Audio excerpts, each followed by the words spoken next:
헌법재판소가 이르면 오늘 대통령 탄핵 심판 최종 선고일을 발표할 것으로 보입니다. 오는 10일 선고가 유력한 가운데 이정미 헌재소장 권한대행의 퇴임 당일인 13일 선고 가능성도 여전합니다. 네, 현장에 나가 있는 취재기자 연결합니다. 박석영 기자. 네, 헌법재판소입니다. 예, 자, 오늘 운명의 날이 결정될 수도 있는데요. 발표가 된다면 언제쯤 나올까요? 네, 탄핵 심판 선고일 결정이 초읽기에 들어가면서 이르면 오늘 선고일 공표가 이뤄질 전망입니다. 선고일 발표 여부는 1시간 전쯤인 오후 3시에 시작된 재판관 회의에서 결정될 것으로 보이는데요. 발표되더라도 오후 늦게 이뤄질 것으로 보입니다. 애초 선고일로 이정미 재판관 퇴임 전인 오는 10일과 13일이 거론됐는데요. 지난 2004년 고 노무현 전 대통령 탄핵 심판 사건 당시 선고 사흘 전에 선고 날짜가 공표된 만큼 이번에도 비슷한 절차를 밟아 이르면 오늘, 늦어도 10일까지는 선고일이 공개될 것으로 관측됩니다. 선고일의 경우 오는 13일은 이정미 재판관 퇴임일과 겹치는 만큼 10일이 좀 더 유력하다는 분석이 나옵니다.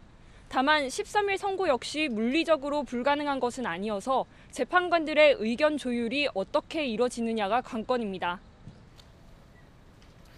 재판관 회의가 오후 3시에 열렸다고 했는데 어떤 얘기들이 나오고 있을까요?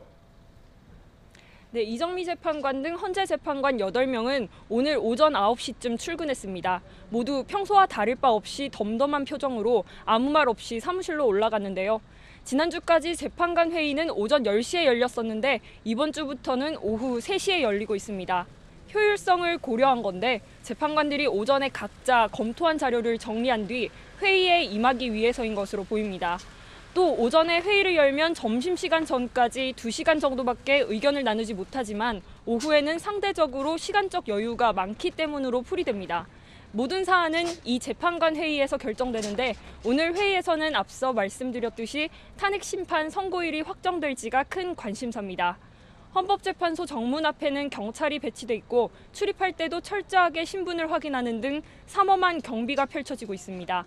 탄핵 찬반 집회도 열리고 있지만 아직 충돌 가능성은 없는 상황입니다. 국회 측과 대통령 측은 최종 변론 이후에도 각자의 의견이 담긴 서면을 계속 제출해 왔는데요. 어제 국회 측은 공소장과 결과 발표문 등 400쪽 정도의 특검 수사 결과를 헌재에 참고 자료로 제출했습니다. 이에 오늘 대통령 측은 특검 의견서 반박 서면을 제출하며 맞대응을 벌이기도 했습니다. 헌재는 앞서 특검 수사 자료가 이번 박근혜 대통령 탄핵 심판 사건의 재판 증거로는 채택되지 않았다면서 특검 수사 결과로 참고 자료로 제출하는 건 가능하다고 설명했습니다. 지금까지 헌법재판소에서 YTN 박석영입니다.